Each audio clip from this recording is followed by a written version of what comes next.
برز ياسين جسيمة اللاعب الشاب في نادي دانكيرك، أحد اكتشافات المهمة في دوري الدرجة الثانية بفرنسا، حيث أثار اهتمام كبير خارج هذه البطولة. ولفت الجناح المغربي الشاب انتباه الشاف مارسيلي بفضل مهارته وإمكانياته.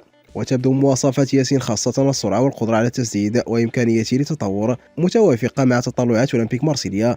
ورغم أن إحصائياته لا تزال متواضعة بتسجيل 3 أهداف وتمريرة حاسمة، إلا أنه يتميز بفنيات رائعة. ولا يعد أولمبيك مارسيليا النادي الوحيد المهتم بياسين، إذا بدأت أندية أخرى من فرنسا الاهتمام بالموهبة الشابة، كما فعلت العديد من الفرق التي تلعب في الدوريات الخمسة الكبرى في أوروبا، مما أدى إلى منافسة شرسة على توقيعه.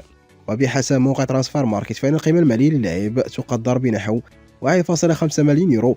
ومع ذلك بالنظر إلى عقده الحالي مع دانكيرك ونادي السمر إلى عام 2027، فإن النادي قد يطلب مبلغ أعلى للسماح له بالانتقال. ويبدو مستقبل الشاب المغربي واعدا في ظل الاهتمام المتزايد به من طرف عدد من أندية الدرجة الأولى.